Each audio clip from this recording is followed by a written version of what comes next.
Hello and welcome to Conscious Love. And we're having this series where I'm interviewing and having this conversation with conscious couples of what it means to really create conscious love. And today I'm having Bas and Priska with me. Sometimes I make such violence when I'm pronouncing people's names. Can be so you say that, but that's just how life is, being a Swedish. So I'm super happy to have you here. Thank you for sharing your time. So we're going to learn more about you and how you met and everything, but let's start with a question on what consciousness means to you. Do you want to go? Yeah, consciousness. For me, it is actually being very aware on all layers in your life about who you are, what you are doing in this place right now, feeling very much into everything that goes through your body, through your mind.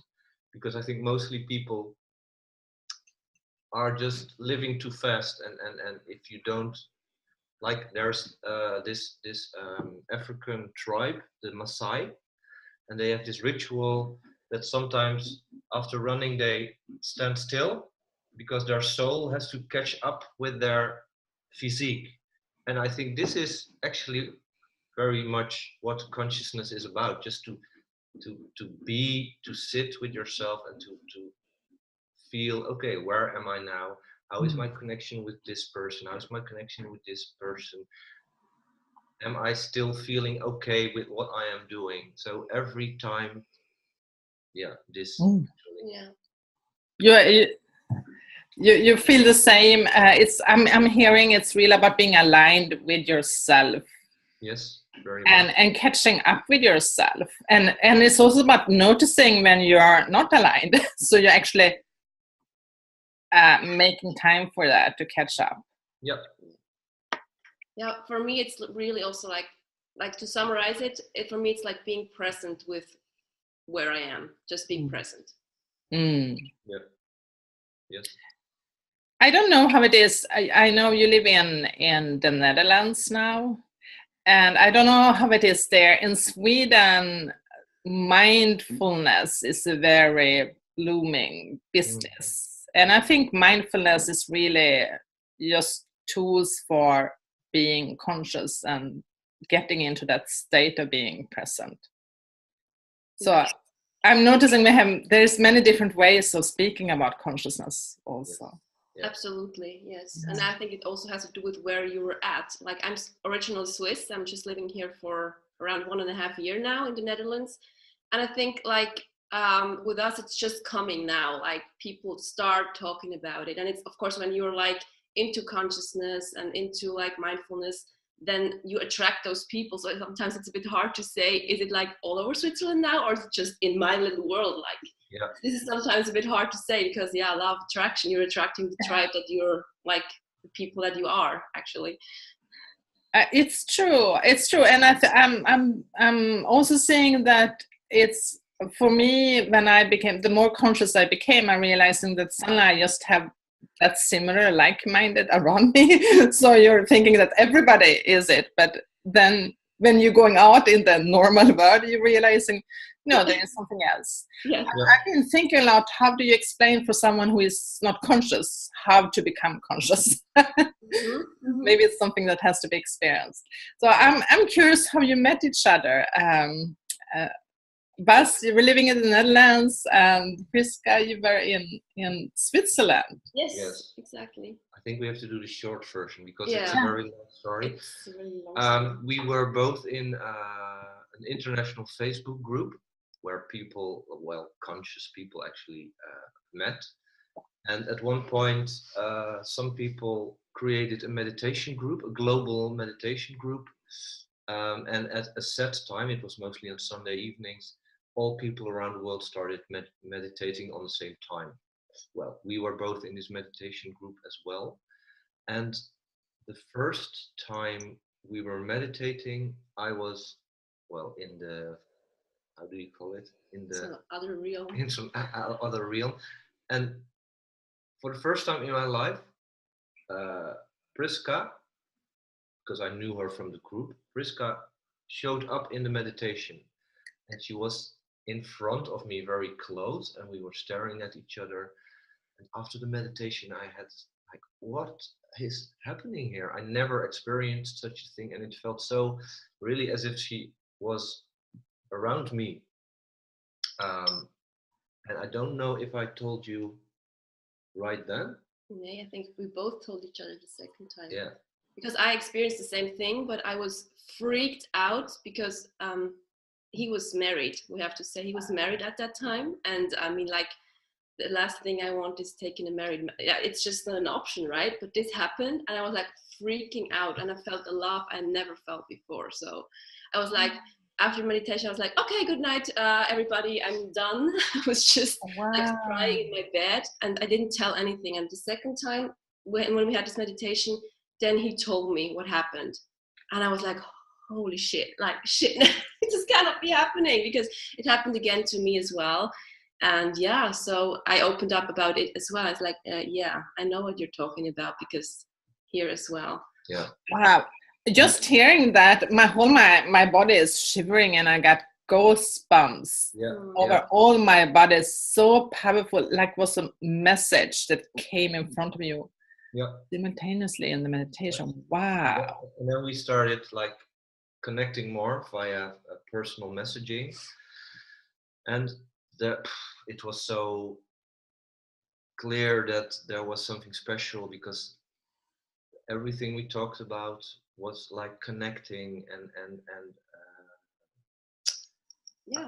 really at one point, because I was married, and I didn't at that point feel, oh, this is a woman I want to be in a relationship with, but I was so curious about what it was, because you also read about twin flames and soul connections, and I really thought, okay, I want to examine this, because if I walk away from it now, I will always have this feeling of a hole, because I don't know what it was or something.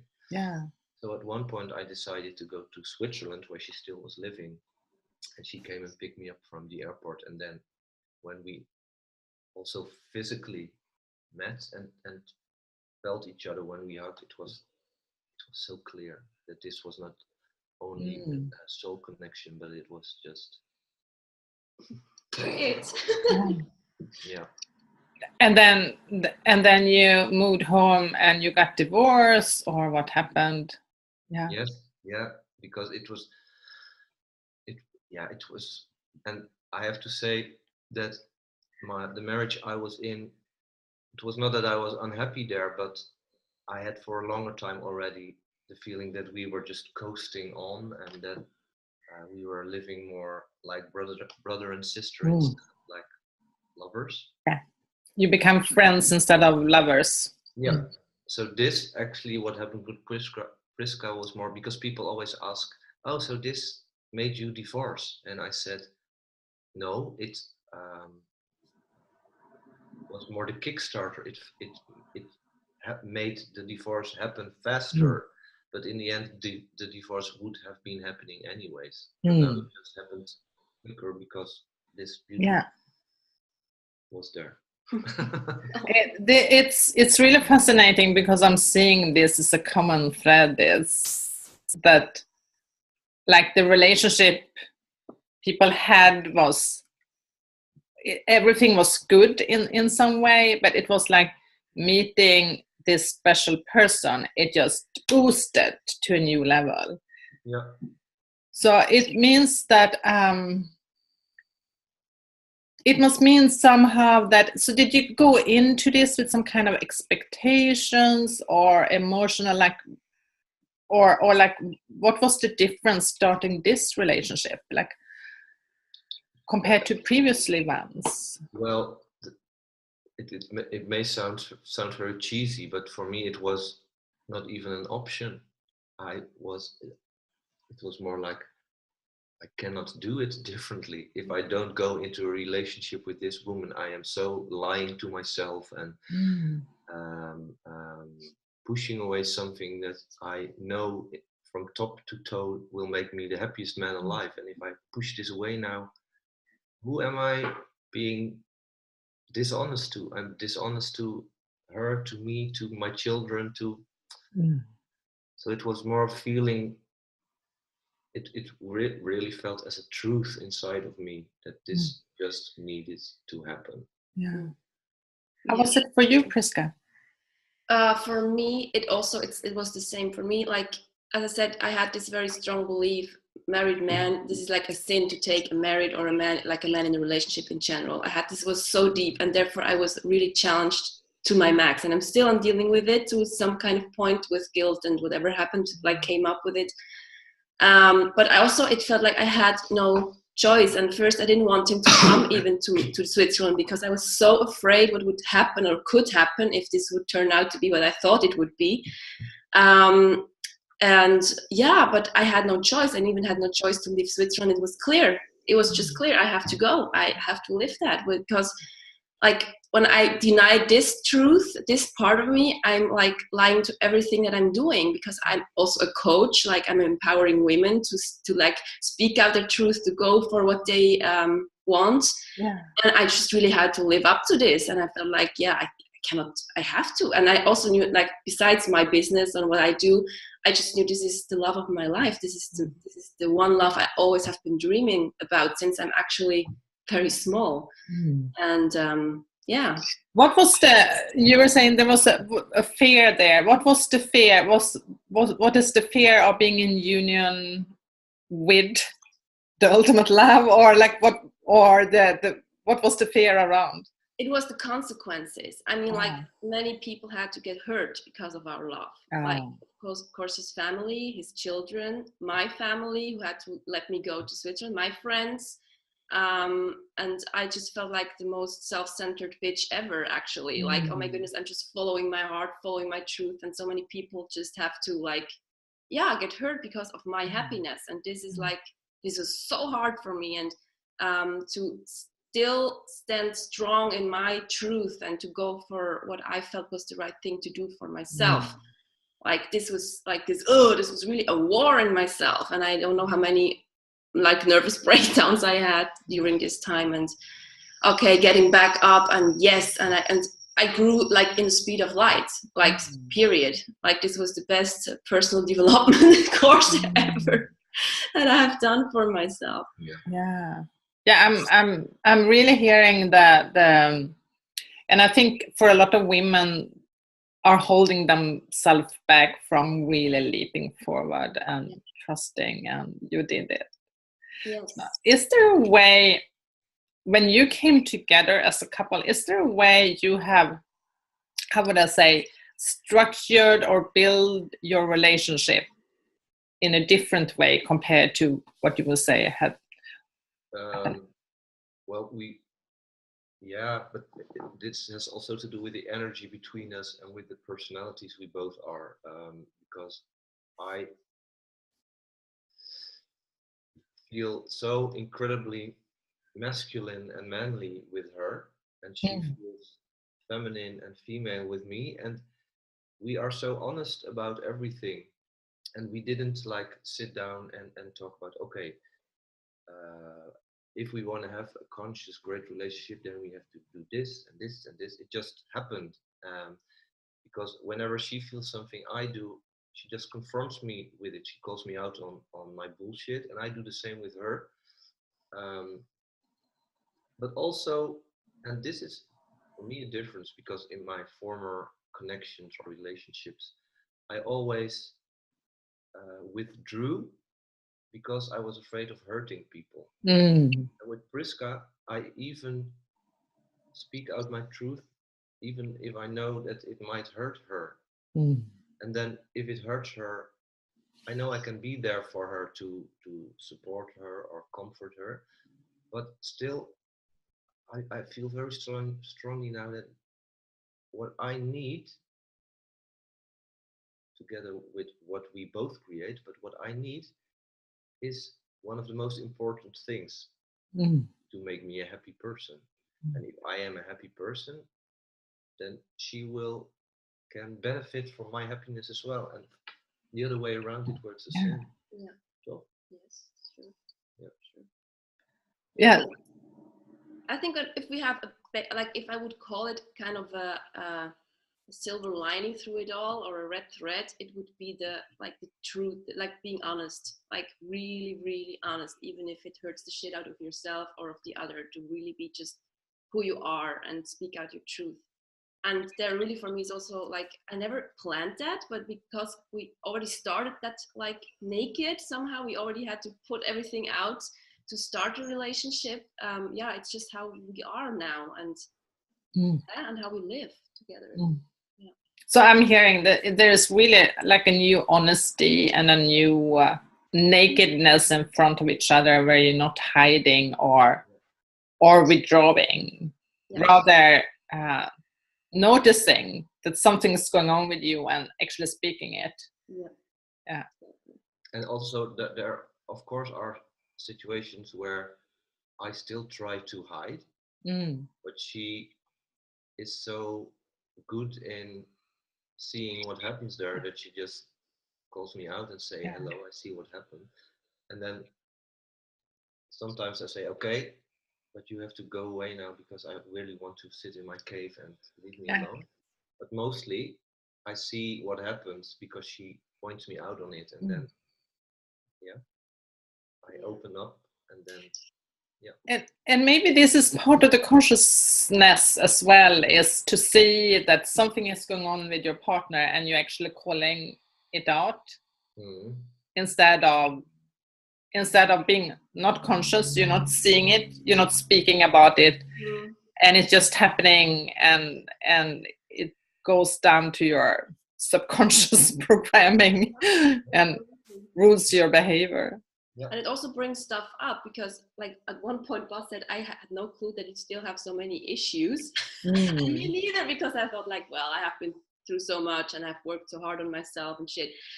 But like in this love, because it's so raw and so real, so much came up, but I was like, oh my goodness, where is that now coming from? And like I was at one part also felt a bit sorry that he had to like endure this all with me, because it had to do nothing with him. It was just old pain that was still in me.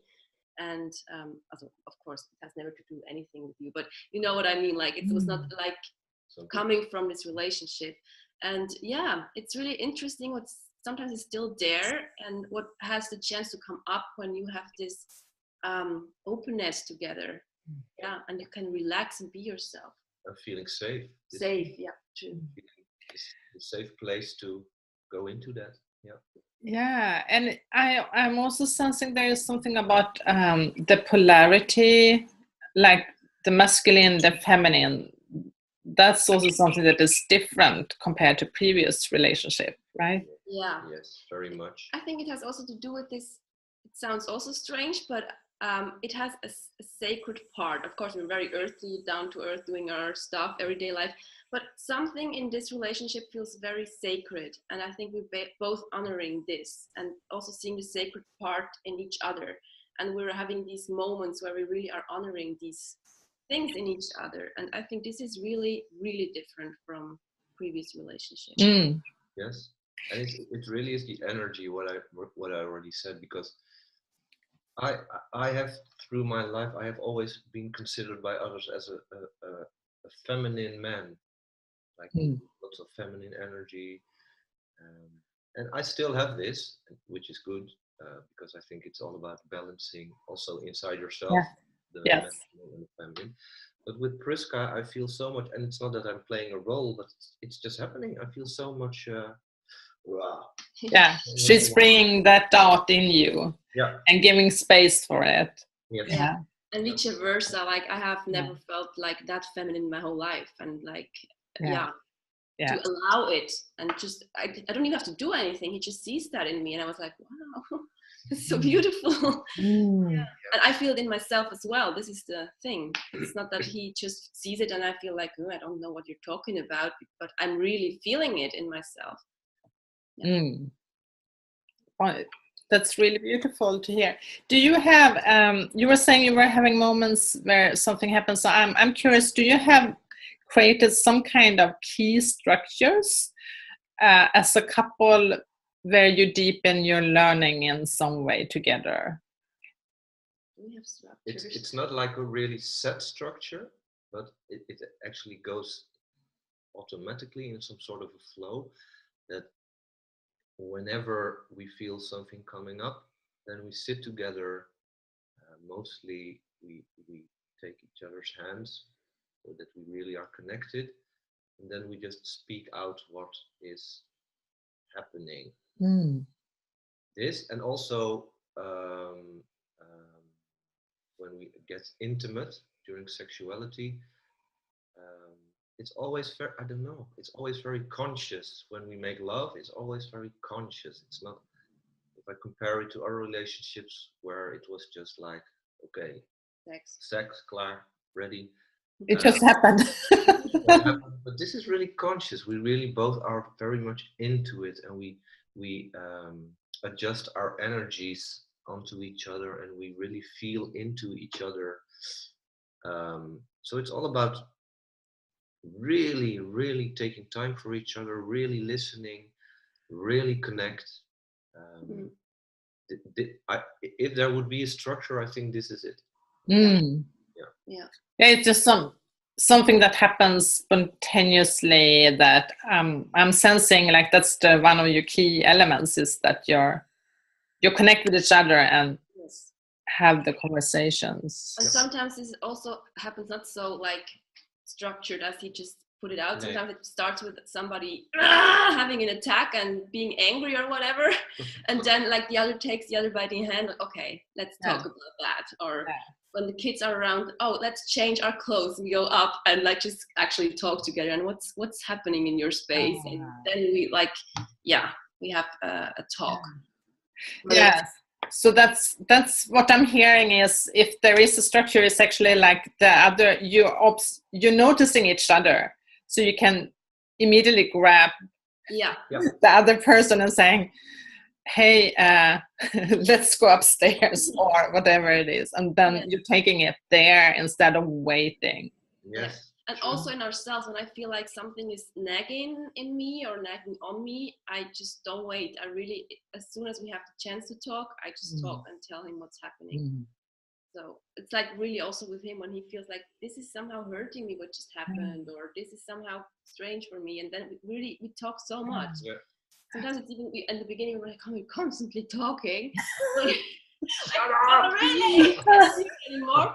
But it was so necessary through everything we went through, like the divorce, the move. There was so much like just swirling up, and we had to talk about it. And now we're so happy that we did, because now we feel also a bit that it's communication is the key. Absolutely. Yeah.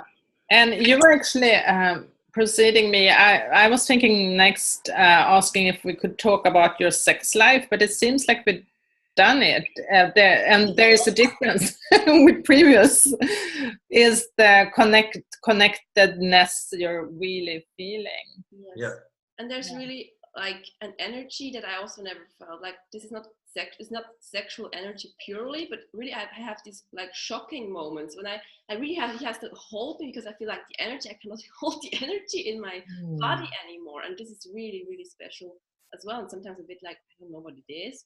It's just like too much energy in my heart, and it has to like get moved anyhow somehow again. Yeah. With me, it's like, because like what people always tell about men is that they have very one-dimensional orgasms, but with Priska, sometimes I never have done tantra or anything, so I don't know anything about this, but sometimes I don't even have to, if I'm going into details now a bit, I don't even have to ejaculate, but it's just more of it's just happening in my energy, and this is also new, and this makes it so multicolored, actually, the sexuality, because one time we really have like sex, what people understand under sex, just having sex, and other times it's more like magical, and other times it's more like very, very vibrant energetically. So yeah, but it's really very connected all the time, and I think yeah, the difference that I feel. Yeah. But he's very present. Yeah.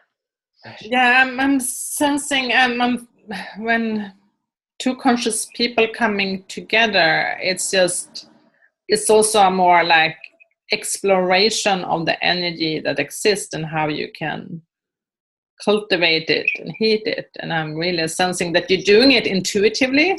Yeah. It happens there. Yeah. And we also talk sometimes if there is something happening where we feel differently than normal, then we also talk about it. Also about sexuality and about our needs there, and so it's again intuitively, but also about communication again. Yes. Yeah.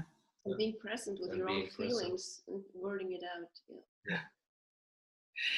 Is there something else you think we should talk about that really makes this relationship unique compared to previous one you had and that we haven't covered?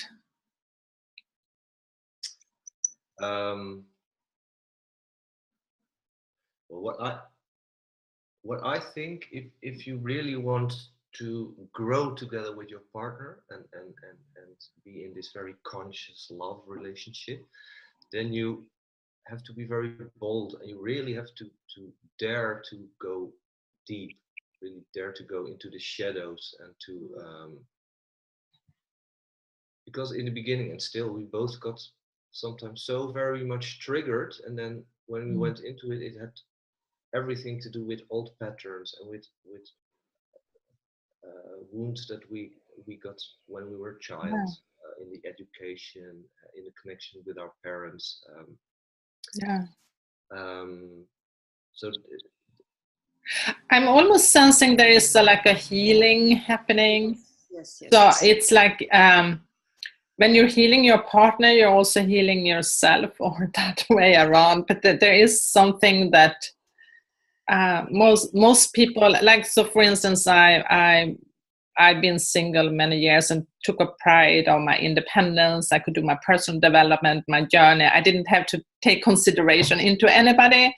But then it comes, like, I really believe that the next growth happens in relationships. And I do think a lot of men and women are somehow choosing that independence before connecting, because it's vulnerable and we have patterns of past wounds. Everybody has an experience of being hurt and loved.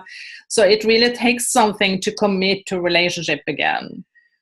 Absolutely. Because and in that is, of course, that the fear, the shadow is, I have to go deep and heal that wounds. And that's really vulnerable. Very vulnerable. Yeah, it came up many times for me because I have been single quite a while. I have been in a 7-8 year long on-off relationship, but mostly off actually. And also before I just had one real relationship before him, like this one. And I mean, like I learned so much, and I really thought I had my shit together, right? And somehow when we were together, so many things got triggered. Sometimes I was like, I'm freaking out, really. I was so much better without you. I was like being happy, and I'm in the flow and light, not enlightened. I would never call myself enlightened, but I felt like I had my shit together, and now I feel like this vulnerable child again, and learning how to walk and even how to get up, and oh my goodness, it felt so shitty sometimes, because as you said, it really triggers everything that you haven't healed yet.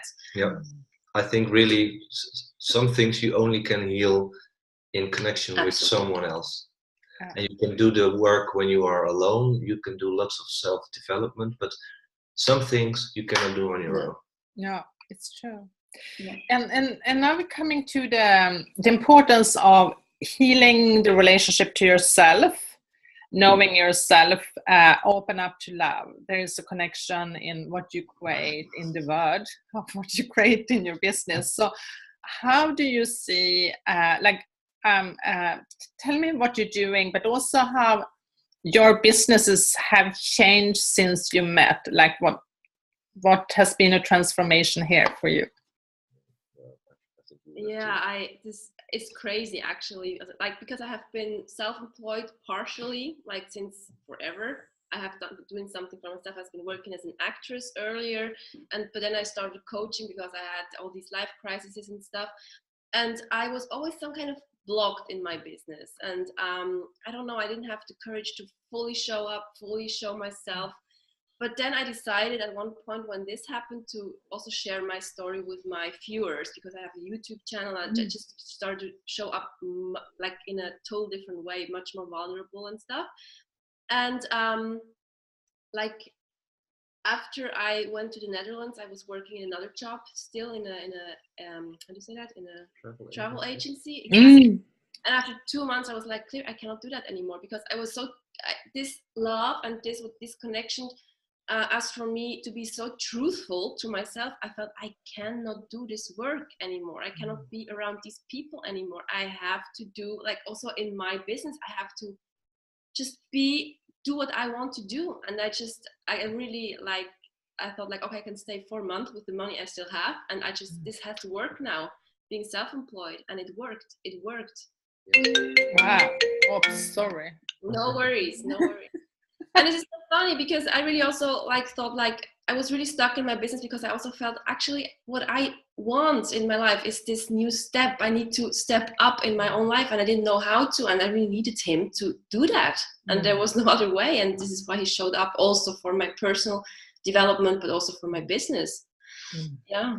Yes, it's all about, because this relationship, this love makes us also very much aligned with what is, and also it creates abundance. And so also without this, what Priska told, it's just an energy boost that goes into it, and therefore things start to happen. And since we met, we are building our own business as well, called LoveRelationShit.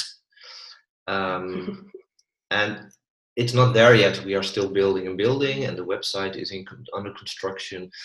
But we really both have the feeling that if we do it the way we love each other, then this will rocket.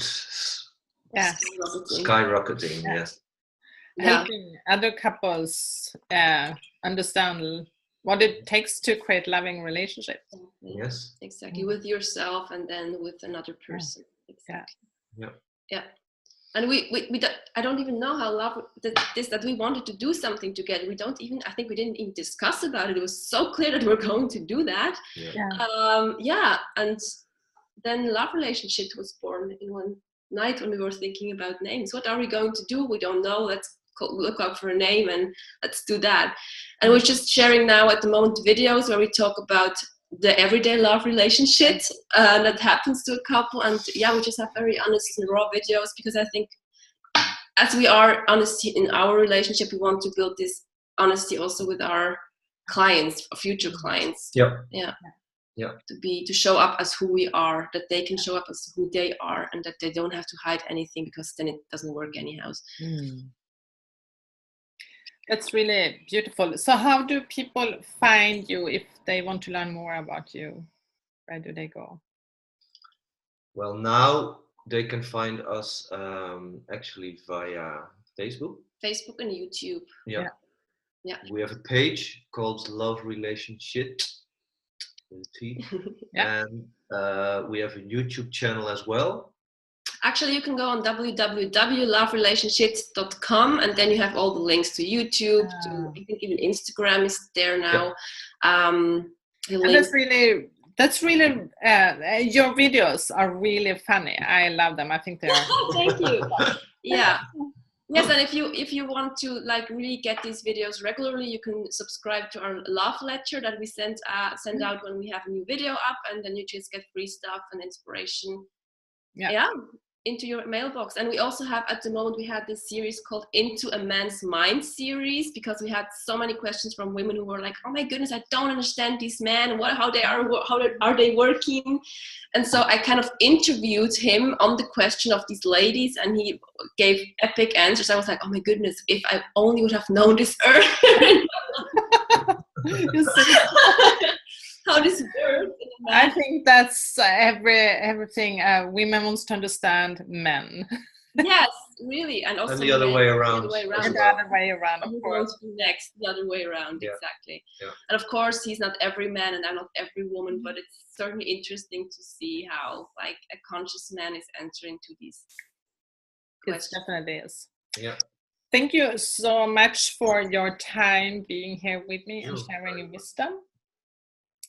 It was a pleasure. Thanks for having us. Yes, Really, it's an honor. Thank you.